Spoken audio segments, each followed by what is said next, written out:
Hello and welcome to my YouTube channel. Today we would be discussing another important topic, and that is wound classification and antibiotic stewardship in surgical practice. Let's go into the details of these very important topics, that is wound classification and antibiotic stewardship. Now, what are the learning objectives? What we are going to do in today's presentation is we would like to know what exactly are the different type of surgical wounds according to Center for Disease Control 4-tier wounds classification system. We would also see how the risk correlates with class of the wounds. Apply prophylaxis principles of antibiotics, that is, a time, selection, and discontinuation of surgical antibiotic prophylaxis or SAP appropriately, and practice stewardship. That means describe the core antimicrobial stewardship strategies relevant to the surgical ward. Now, why wound classification matters in surgical practice?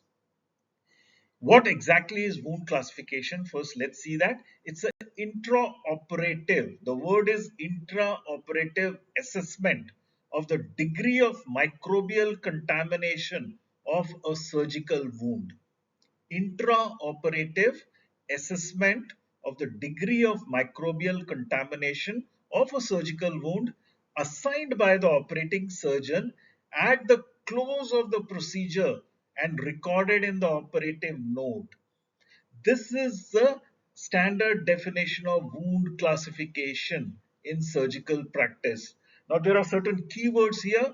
Number one is intraoperative assessment. Number two is how much is the degree of microbial contamination. And number three is at the close of the procedure. And number four is it is always recorded in the operative note. So this is a standard wound classification definition. This classification matters. Why? Because it predicts the likelihood of surgical site infections. Now, all of you are aware that surgical site infection play a very important role in prolonging the hospital stay, increasing the cost of the treatment, causing physical morbidity and psychological impairment of a patient who is recovering well, and it also gives a sleepless nights to also surgeon. So every clinician, every surgeon's aim is to prevent surgical site infection. And to prevent surgical site infection, wound classification and its predictive value. How many percentage of patients, depending on wound classification, would go on to develop SSI? So that as a clinician, we can initiate measures to prevent the development of SSI in a low risk or high risk cases depending on wound classification. So it predicts the likelihood of surgical site infections. It guides the choice between an antibiotic prophylaxis or a therapeutic course of antibiotics. That is another important, you can say, utility of wound classification. Now, this wound classification forms a very important part of the National Health Network for surgical site infections, as well as CDC risk index used for surgical site infection surveillance. And it forms a decision on primary versus a delayed wound closure. How it forms an important decision? So if you see a contaminated wound or a dirty wound, in such a case, a primary wound closure would not be feasible. In such a case, you would do daily dressings, you would give antibiotics. Once the wound becomes healthy and clean, then you can go in for a closure of the wound. In such a case, you have to do a delayed primary closure. So it guides you whether to do a primary or a delayed wound closure. Now, just example, 1 to 5% of patients of class 1 clean wound, which we will see subsequently, has a risk of development of SSI, whereas the risk increases to more than 25% of surgical site infection if the wound is classified as class 4, which is a dirty wound. So it gives a very, very important predictive value of development of surgical site infection. Now let's see what is this CDC, Center for Disease Control, 4-tier wound classification system in surgical practice. The first wound is class 1 wound, which is labeled as clean wound. And what exactly are clean wounds? There is no inflammation. The respiratory, genitourinary, the gastrointestinal or biliary tract are not entered, it is closed primarily at the end of the procedure, and there is no break in the aseptic technique. Such wounds are classified as clean wounds. For example, elective hernia surgery or even a thyroidectomy. You're not entering into any spaces and there's no break in the sterility. So in such a clean surgery or a clean surgical wound, the risk of development of SSI is only 1 to 5%, not more. Coming to class 2 type of wound, which is known as clean contaminated wound. Here the respiratory, gastrointestinal, genitourinary or biliary tract may have been entered in a controlled manner under supervision without any unusual contamination or spillage. So even though you have entered the cavities, but it's in a controlled manner and there's no unusual contamination, there's no spillage of contents from the organs. And for example of these clean contaminated wounds are elective cholecystectomy, non-perforated appendicectomies. They are labeled as clean contaminated. The risk of development of SSI in such a patient is 3 to 11% in clean contaminated.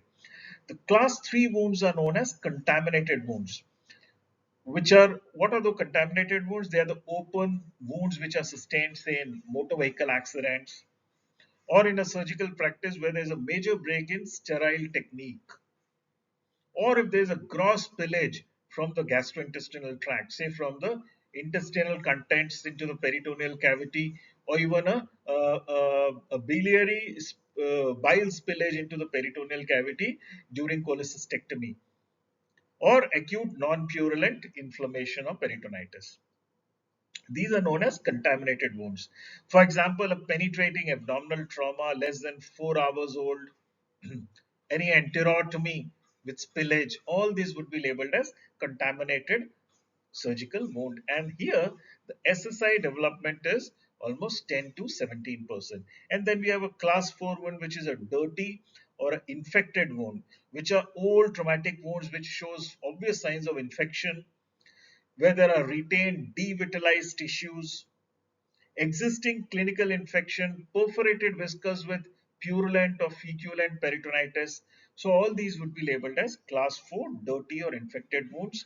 For example, perforated appendicitis with peritonitis, fecal peritonitis, and here obviously the risk of surgical site infection is very significant to the tune of more than 25%. So in such cases, you have to take adequate measures even before SSI sets in, because these patients are at risk of significant risk of development of surgical site infection, especially the contaminated and dirty wounds. Now, there are certain key rules in such cases. First and foremost is this classification of the wound we have already seen is assigned at closure of surgery and not at incision. The operating surgeon assigns the class of the wound at the end of the operation during closing of the wound and documents it in the operating note, not pre-operatively. That is very important. Number two, findings can reclassify the case. So an elective clean case of hernia may become class 2 or class 3 if the bowel is inadvertently opened intraoperatively. So that is the importance of assigning the case at the end of the surgery rather than in the beginning. Because if we start as a clean case, say elective hernia repair, a Lichtenstein repair, but it can become class 2 or class 3 if inadvertently the bowel gets opened. Approach does not change the class. Laparoscopic versus open technique would not alter itself the wound class. The degree of contamination only alters the wound class. So if you are doing a surgery laparoscopically or even by open technique, that would not alter the wound classification. And we have already seen that this wound classification feeds the surgical site risk index, which is wound class plus anesthesia score more than 3 plus a prolonged operative time. Each add a point to define a SSI risk prediction. So this is another risk index which is used to predict the risk of surgical site infection, where you take the wound classification plus ASA score, the anesthesia score of the patient of more than 3 or equal to 3 plus prolonged operating time, give a ratio of 0 to 3 and add it up. Higher the score, more the chances of SSI. Now, coming to surgical antibiotic prophylaxis or SAP in short, which is a very, very important protocol for preventing surgical site infections. Now, timing of giving a pre-operative antibiotic is very, very important to understand as a clinician. Generally, by consensus, the pre-operative antibiotics are given within 60 minutes before incision or within 120 minutes if vancomycin or a fluoroquinolone is used. Most commonly, it is given at the induction of anesthesia. Why is it so? Because the peak level of the given antibiotic should reach at the main step of the surgery. If a pre-op antibiotic is given very early, by the time the main step of the surgery, say a cholecystectomy where the gallbladder is being removed, is being done, the level of bloodstream antibiotic would have fallen. So that's the why timing of giving a pre-operative antibiotic is very, very important. Agent selection, which agent to use, which antibiotic to use, cover the organism most likely encountered. For example, skin flora for clean cases, add gram negative or anaerobic cover if you're going into biliary or a gastrointestinal surgery. So you have to select a K agent or antibiotic which targets the organism which are most likely to be encountered during surgery. Redosing of antibiotics during surgery. Repeat the dose intraoperatively if the surgery exceeds 2 half-lives of the drug. For example, if the half-life of the drug is 4 hours and if the surgery is going on to say 6 to 8 hours, then in that case you have to repeat the dose of antibiotic. But as a general rule, we always repeat a second dose of preoperative antibiotic or intraoperative antibiotic, during when the surgery is prolonged to more than 4 to 6 hours. Or another criteria is if the blood loss is greater than 1500 ml, irrespective of timing of surgery, in that case also you have to give a second dose of intraoperative antibiotic. When to discontinue? Stop within 24 hours of surgery and 48 hours after cardiac surgery because prolonging antibiotic prophylaxis does not lower the surgical site risk further. In fact, it would increase the chances of antibiotic resistance. So maximum you can give is maximum is 24 hours post-op. Especially in clean cases or clean contaminated cases, you don't require even a post-op. You just have to give pre-op or intraoperative. Whereas in contaminated or dirty cases, you may have to give for slightly longer duration depending on cases. Now, antibiotic strategy by wound class. For a clean wound, routine prophylaxis of antibiotics is generally not required, except when a prosthesis or an implant is placed. Or in cardiac, vascular, or neurosurgery, just give a single dose like cefazolin. You don't require in clean cases routine prophylaxis preoperatively. In clean contaminated, antibiotic prophylaxis is indicated single appropriately timed dose covering a relevant flora. For example, cefazolin and metronidazole for GI cases or cefuroxime for biliary cases. So in clean contaminated, you have to give prophylaxis as a single dose appropriately timed and against relevant microbias. In contaminated, antibiotics are given as a therapeutic course, not only as a pure prophylaxis. Typically continued 24 to 72 hours post-operatively, depending on the source and patient to patient. And in dirty and infected, a full therapeutic antimicrobial course is directed at identified or suspected organism. Generally, here the duration is guided by the microbial organisms and source control and not by the wound class.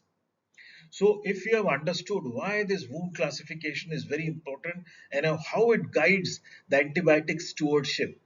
For example, we have just seen that in clean cases, we don't require any preoperative antibiotics. In clean contaminated, we only require prophylactic preoperative antibiotics. Whereas in contaminated, we require and dirty infected, we require not only prophylactic but also a therapeutic course, and the duration depends on patient to patient and not on wound class. So this is the relevance of wound classification and deciding the antibiotic stewardship in a surgical patient. Just to understand it much better, the antibiotic stewardship, the 5 Ds are very important here for the ease of understanding and remembering. First is diagnosis. Confirm true infection before starting any therapy. So there are certain criteria of surgical site infection. Those criteria have to be met in a particular wound before starting any antibiotics. Avoid treating colonization or contamination per se. So diagnosis of SSI is very important before starting a therapeutic course of antibiotics. Number two, drugs. Choose the narrowest effective spectrum rather than giving a broad spectrum, because that would create more problems, more antibiotic resistance without any beneficial effect. So choose the narrowest effective spectrum where for the microorganism which you expect in that particular region or area.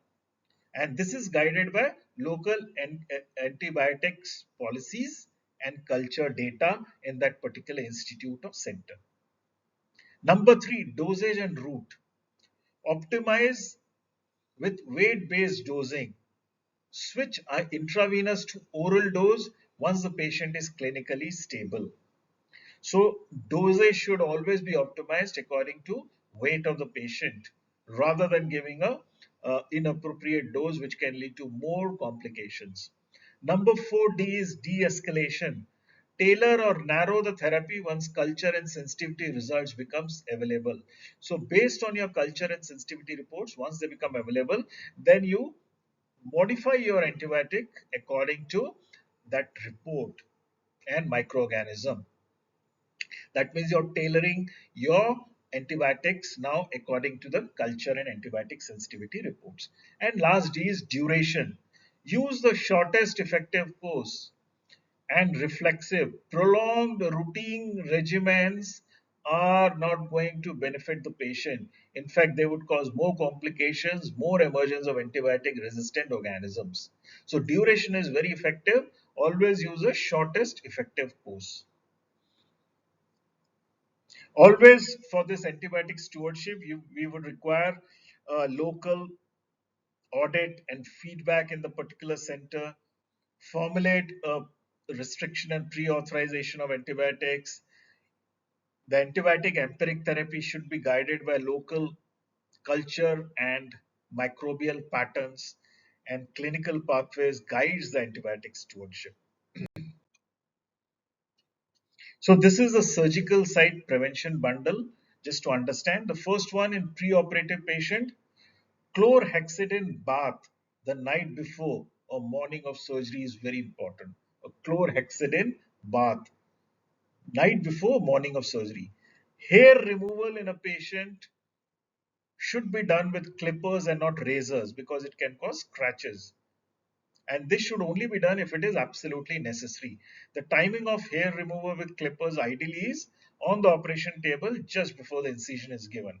This prevents colonization of skin commensals into the any inadvertent wound which may occur during shaving. Screen and optimize the glycemic control preoperatively based on depending on variable insulin dose therapy or appropriate antibiotic drugs, so the blood sugar is within optimal level. What are the intraoperative steps to be taken to prevent SSI? Chlorhexidine alcohol skin antisepsis should be used as a routine. Maintain normothermia because any hypothermia would increase the chances of SSI postoperatively. Tight glycemic control should be done in during surgery to prevent the development of SSI subsequently. Always follow the WHO surgical safety checklist. Confirm that prophylaxis is given within the 60 minutes of incision or induction of anesthesia. What are the post-operative steps to prevent SSI? Keep the sterile dressing for at least 24 to 48 hours post-closure. No need to cover the wound after 48 hours. Hand hygiene should be done at every dressing change according to standard protocol. And always maintain a surveillance and feedback of SSI rates, which should be shared with the surgical team so everyone is aware of the type and the type as well as sensitivity of the microbial organism which are commonly prevalent in that center. So this is the surgical site prevention bundle, SSI prevention bundle.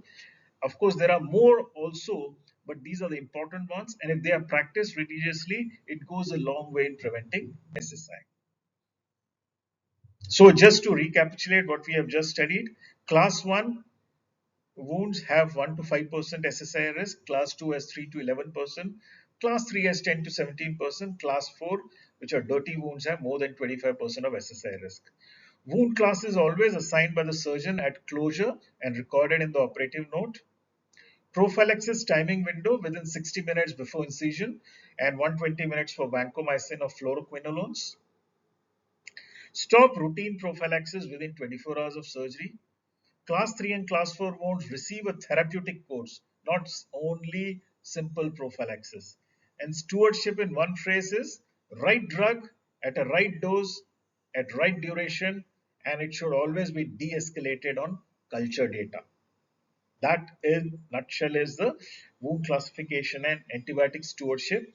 I hope you would have found this topic useful and it would help you in understanding your patient's risk factors for development of SSI. And if you're a student, either for MBBS surgery rotations or for postgraduate residents appearing for the examinations, this topic would be very, very useful for your examination.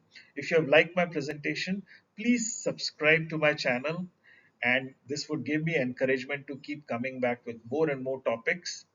Thank you for watching and thank you for your time.